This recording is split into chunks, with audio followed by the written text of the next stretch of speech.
नमो तस्सा भगवतो अरहतो।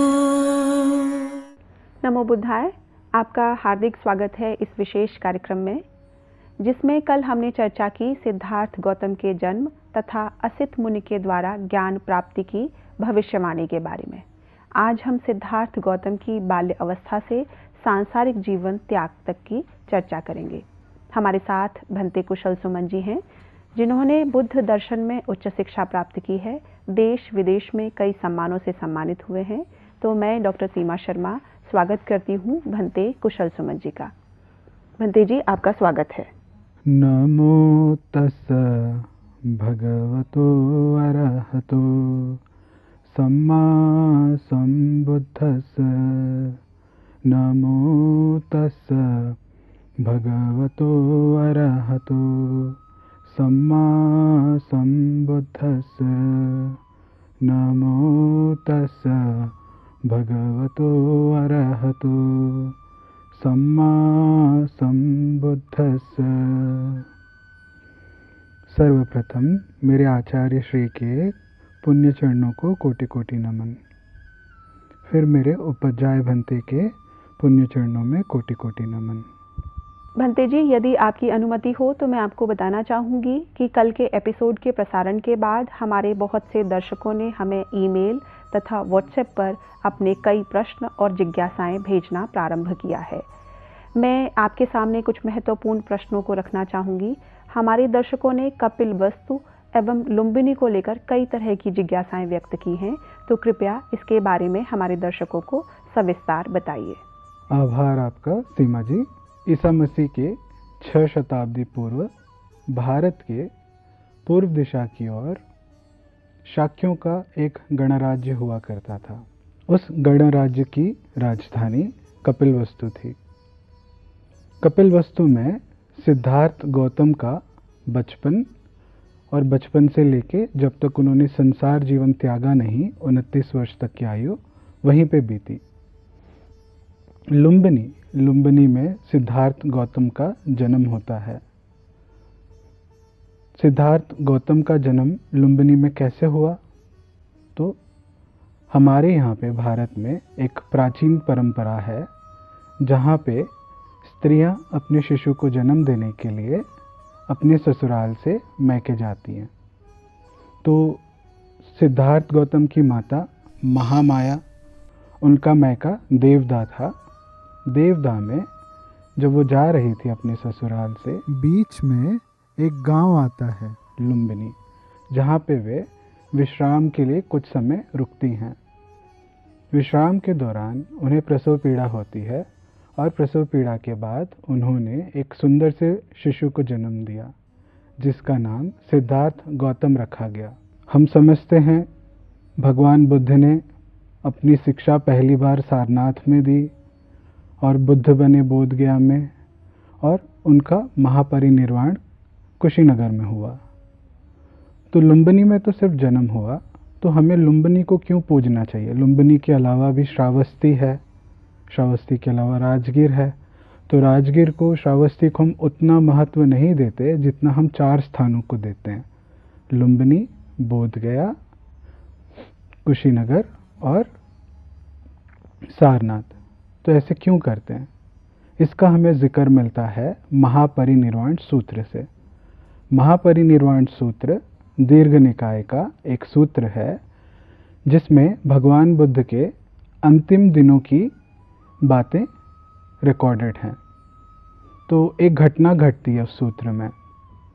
जब भगवान बुद्ध आनंद से घोषणा कर देते हैं उनके महापरिनिर्वाण की, तो आनंद उनसे पूछते हैं, तथागत, आपके जाने के बाद जब हम लोगों को आपके दर्शन करने होंगे तो हम आपके दर्शन किस प्रकार करेंगे? उस समय भगवान बुद्ध कहते हैं, मेरे दर्शन मेरे जाने के बाद उन 4 महास्थानों को जाके कीजिएगा जहाँ पे मेरी 4 अवस्थाएं हुई थी। पहली, मैंने जहाँ पे जन्म प्राप्त किया, लुम्बिनी।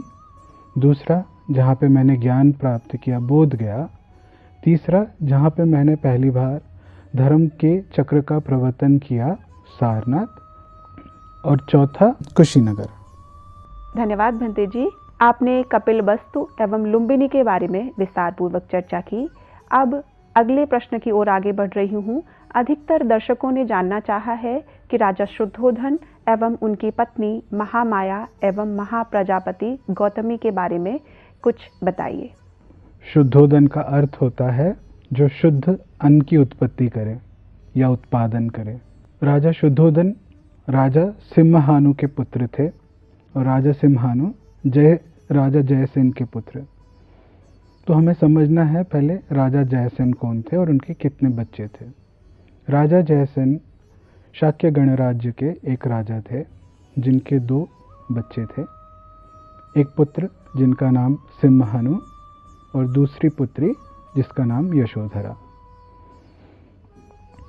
राजा सिम्हानु ने कच्चना, जो पाली शब्द है और हिंदी में इसका अर्थ होता है कंचन, तो इन्होंने कंचन से शादी की युवावस्था में, और कंचन द्वारा इनके 7 पुत्र और पुत्री उत्पन्न होते हैं। 7 में सबसे पहले राजा शुद्धोदन, जो हम आगे चल के भी बात करेंगे।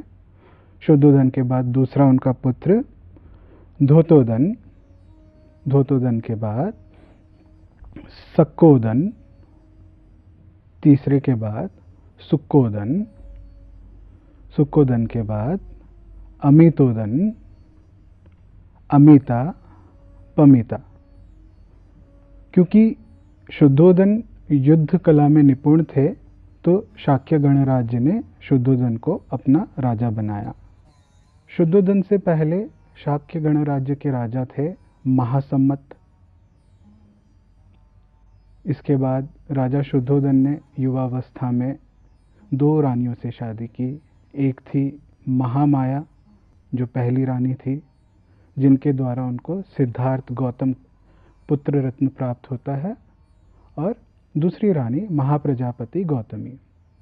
महाप्रजापति गौतमी से उनको 2 संतान प्राप्त हुए, एक पुत्र और एक पुत्री। पुत्र का नाम नंद, पुत्री का नाम सुंदरी नंद।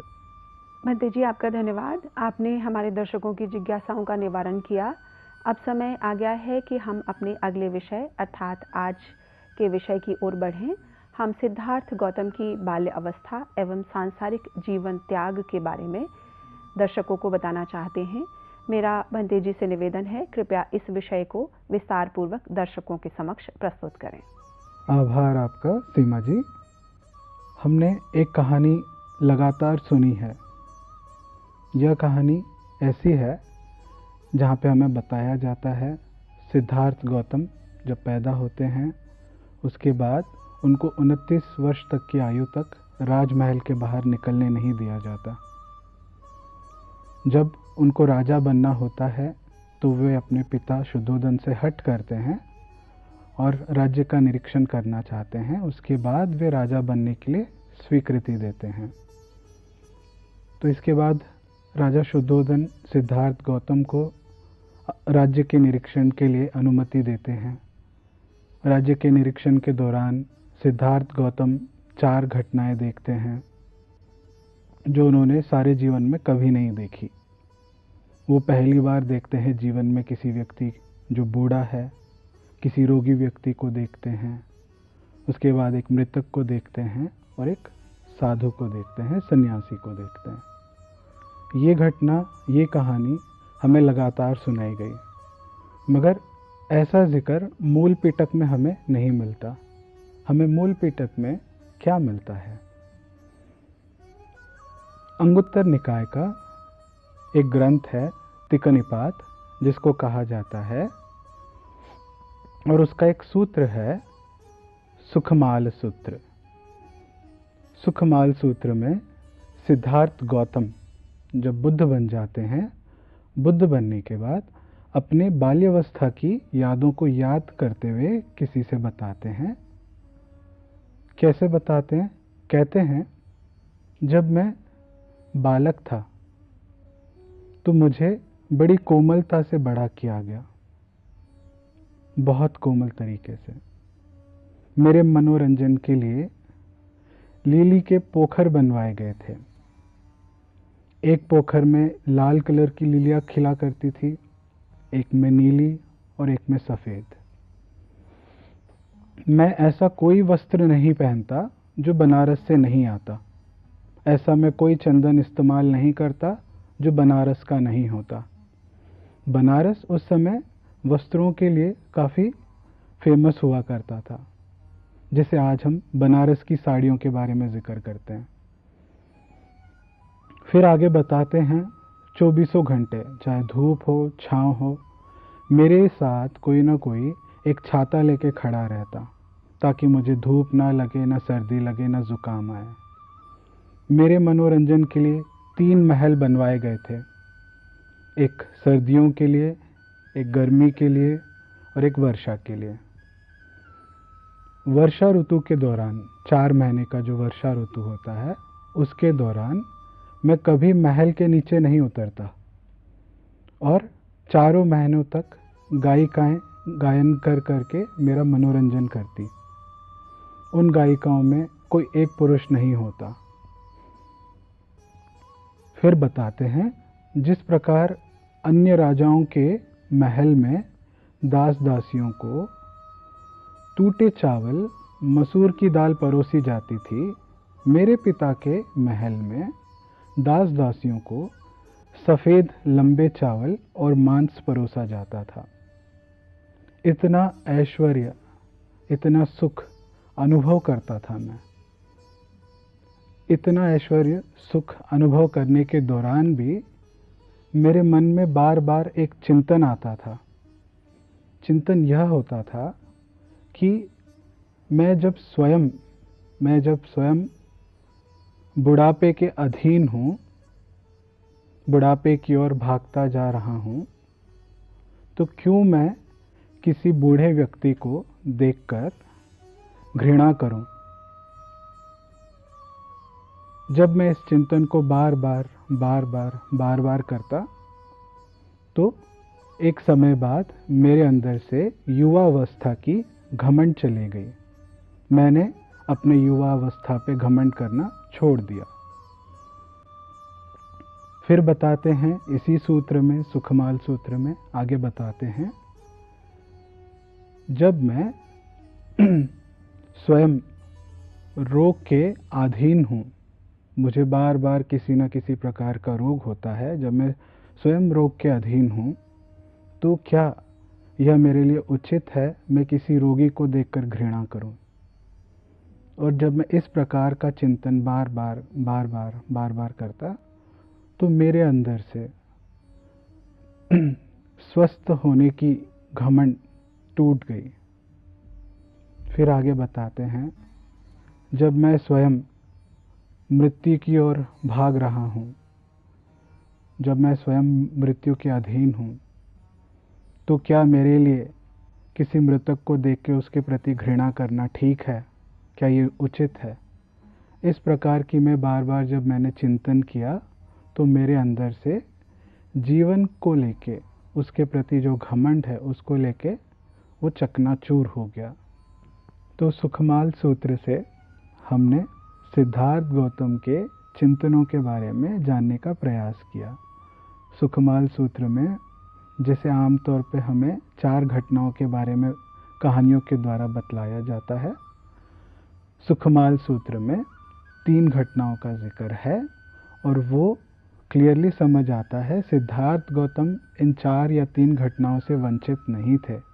वे अपने पिता के महल में ही रहते हुए इन चीज़ों को लगातार सोचा करते थे।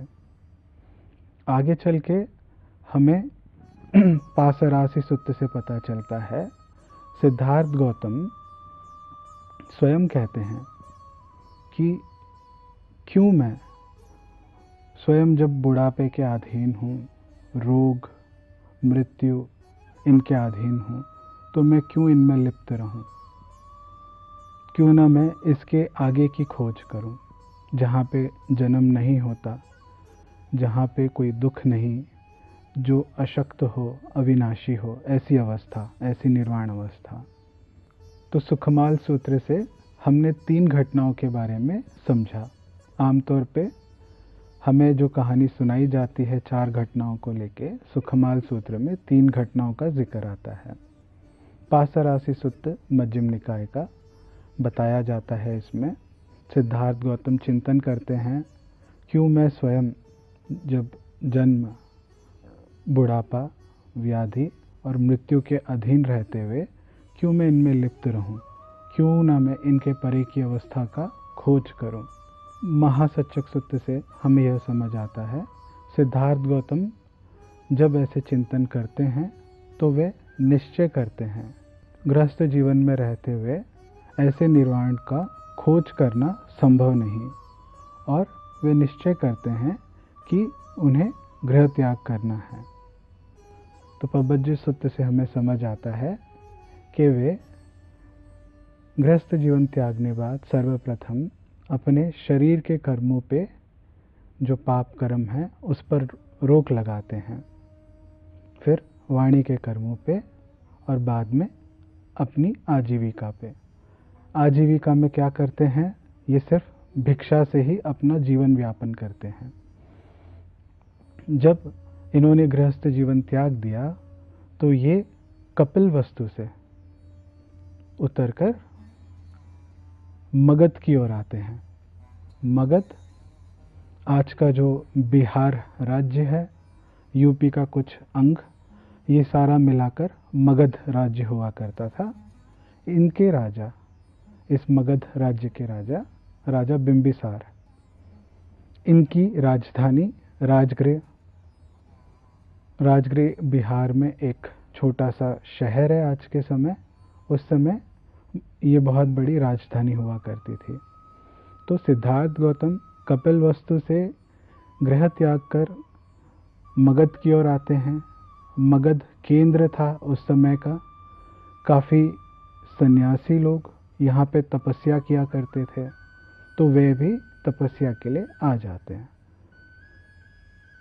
तपस्या के दौरान जब ये भिक्षाटन के लिए निकलते हैं तो ये अपनी नज़रों को 2 हाथ की दूरी पे ही सीमित रखते हैं, और नज़रों को 2 हाथ की दूरी पे सीमित रखते हुए अपने भिक्षा पात्र से भिक्षा के लिए, हर घर से भिक्षा के लिए निकलते हैं। ऐसा करते हुए देख राजा बिंबिसार आश्चर्यचकित होते हैं। इतना तेज था सिद्धार्थ गौतम के मुख में, उनका आचरण इतना शुद्ध दिख रहा था। राजा बिंबिसार ने अपने 2 गुप्तचरों को इनके पीछे भेजा। बोला, इनका पीछा करो, ये साधु कौन है, ये सन्यासी कौन है, इसका पीछा करो, और जो भी जानकारी प्राप्त हो मुझे आके बतलाओ। तो सैनिक पीछे पीछे जाते हैं और देखते हैं सिद्धार्थ गौतम 2 हाथ की दूरी पर अपनी नज़र को सीमित कर बड़े स्मृतिमान, सजग हो, एक एक घर से भिक्षा लेके पांडव नाम का एक पर्वत था, उसकी शिखर पर जाके अपना डेरा बनाकर रहते हैं। तो एक सैनिक वहीं रुक जाता है और निगरानी रखता है। दूसरा सैनिक राजा बिंबिसार के पास लौट के आता है। लौट के आके सूचना देता है, राजा, मैंने देखा है सिद्धार्थ गौतम पांडव शिखर की ओर अपना डेरा बनाए हुए हैं। तो राजा बिंबिसार तुरंत अपने सारे ठाट बाट के साथ, सैन्य के साथ पांडव शिखर की ओर जाते हैं। जितना दूर तक हाथी पर बैठकर जा सकते थे उतना दूर जाते हैं। हाथी से उतरने के बाद पहाड़ की चढ़ाई करते हैं। चढ़ाई करने बाद सिद्धार्थ गौतम से मिलते हैं और मिलकर ऐसी वार्तालाप करते हैं। कहते हैं, आपको देख के प्रतीत होता है कि आप काफ़ी ऊंचे कुल से हैं और आपने गृहस्थ जीवन त्याग रखा है, तो कृपया करके अपने बारे में बताएं, आपका कहाँ जन्म हुआ, और मैं अपने राज्य का कुछ हिस्सा आपको भेंट देना चाहता हूँ, आप उस पर राज्य करें। तो सिद्धार्थ गौतम बतलाते हैं, पर्वत के उस पार जहाँ पे हिमालय है, वहाँ पे शाक्यों का कौशलों द्वारा बसाया हुआ एक राज्य है सूर्यवंशियों का, वहाँ से मैं हूँ। मैंने यह गृहस्थ जीवन इंद्रिय सुख भोग विलास के लिए त्याग दिया है और मैं श्रम करना चाहता हूँ और श्रम के लिए ही मैंने गृहस्थ जीवन त्यागा। तो कृपया करके मुझे इस राज्य का आप भेंट ना करें, मुझे मेरे संन्यास जीवन पे ही ध्यान लगाए रहने दीजिए। आज हमने जो सीखा उसका निष्कर्ष ये है, 4 घटनाओं की जगह 3 घटनाओं का जिक्र मिलता है पाली सूत्र में, सुखमाल सूत्र में। और एक बात हमें समझनी है, सिद्धार्थ गौतम जब अपना गृहस्थ जीवन त्यागते हैं तो वे अपने केश और दाढ़ी क्यों काटते हैं? आमतौर पे लोग समझना चाहते हैं कि कोई व्यक्ति सन्यासी बनता है, बौद्ध भिक्षु बनता है, तो अपने केश क्यों काटता है? क्योंकि सिद्धार्थ गौतम क्षत्रिय कुल में जन्मे थे, तो वे अपनी पहचान, क्षत्रियों की पहचान होती है उनके केश, तो वे अपनी पहचान को त्याग देते हैं। जब वे अपने बाल काटते हैं, दाढ़ी काटते हैं, तो वे अपने क्षत्रिय होने की पहचान को पीछे छोड़ आगे सन्यासी बन जाते हैं। अभी और एक समझना चाहिए, पीले वस्त्र ही क्यों धारण करते हैं? जब कोई सन्यास लेता है तो पीले वस्त्र ही क्यों धारण करे? नीला हो सकता है, सफ़ेद हो सकता है, काला हो सकता है। पीला वस्त्र इसीलिए क्योंकि ये त्याग का सिंबल है। कैसे?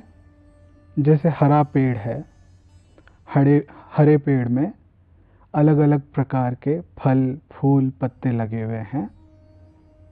जब कहीं सारे पत्ते एक पेड़ से लगे रहते हैं, उनमें से जब कोई पत्ता बूढ़ा हो जाता है, मुरझा जाता है, तो वे पीला पड़ जाता है। पीला पड़ने के बाद वे डाली से अलग हो जाता है। जब अलग हो गया तो वे दोबारा उस डाली से लगाया नहीं जा सकता।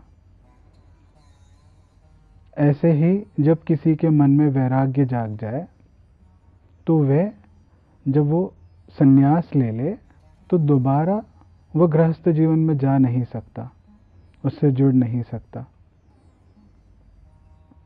इसीलिए पीला वस्त्र पहना जाता है, क्योंकि वे त्याग का प्रतीकात्मक है। पबज्ज सूत्र में हमें राजगृह और मगध का भी जिक्र मिलता है, तो इसे भी हमें ध्यान रखना है। मगध जिसे बताया गया उस समय की 16 महाजनपदों में से एक जनपद था, जिसके राजा बिंबिसार और उनकी राजधानी राजगिर बोध गया से, जहाँ पे बुद्ध को बोधि प्राप्त हुई थी, मोटा मोटा 100 किलोमीटर दूरी पे है। और जो प्राचीन नालंदा विश्वविद्यालय बताया जाता है वे राजगिर के करीब है। नालंदा विश्वविद्यालय वहाँ से 13 से 15 किलोमीटर की दूरी पे नालंदा विश्वविद्यालय है। इसके अलावा पबज्ज सूत्र से हमें यह भी पता चलता है, राजा बिंबिसार जब सिद्धार्थ गौतम से मिलते हैं तो वे सिद्धार्थ गौतम को क्षत्रिय कुल का कह के पुकारते हैं। तो हमें यहाँ से ये भी पता चलता है कि सिद्धार्थ गौतम क्षत्रिय कुल से थे, मगर उन्होंने अपने केश काटे, दाढ़ी काटी, तो अपने क्षत्रिय होने की पहचान को भी त्याग दिया। और एक बात हमें ध्यान रखनी है, यह कि पबज्ज सूत्र से हमें पता चलता है शाक्यों के गणराज्य के बारे में। जब सिद्धार्थ गौतम राजा बिंबिसार को उत्तर देते हैं अपने बारे में बतलाते हुए, वे कहते हैं कि हिमालय के उस पार कोसलों द्वारा बसाया हुआ एक राज्य है, शाक्यों द्वारा बसाया हुआ एक राज्य है जो सूर्यवंशी है, मैं वहाँ से हूँ। तो हमें यह भी चीज़ समझ आती है। आज के लिए इतना ही। अभी आने वाले कल के एपिसोड में हम सिद्धार्थ गौतम के आगे की यात्रा को समझेंगे, जहाँ पे वे आलार कलाम और उद्दक रामपुत्र से भेंट करते हैं और वे उनके पास ध्यान साधनाएं सीखते हैं। नमो बुद्धाय। धन्यवाद भंते जी। आज हमने चर्चा की सिद्धार्थ गौतम की बाल्य अवस्था से सांसारिक जीवन त्याग की। अब समय हो चुका है आज के कार्यक्रम को यहीं विश्राम देने का, लेकिन उससे पूर्व मैं आपको बताना चाहती हूँ, आपके मन में कोई प्रश्न या जिज्ञासाएं हैं तो आप इस कार्यक्रम के माध्यम से पूछ सकते हैं। प्रश्न पूछने के लिए हमारा व्हाट्सएप नंबर है 9639010109। आप हमें ईमेल भी कर सकते हैं। हमारी ईमेल आईडी है subharatibuddha@gmail.com। तो आशा करते हैं आप अपने प्रश्नों और जिज्ञासाओं को दबाएंगे नहीं, बल्कि हमारे इस कार्यक्रम का हिस्सा बनकर अपनी जिज्ञासाओं का निवारण करेंगे। तब तक मैं डॉक्टर सीमा शर्मा भंते कुशल सुमन जी के साथ आपसे विदा लेती हूँ। कल इसी समय आपके सामने पुनः उपस्थित होंगे। नमो बुद्धाय। नमो तस्सा भगवतो अरहतो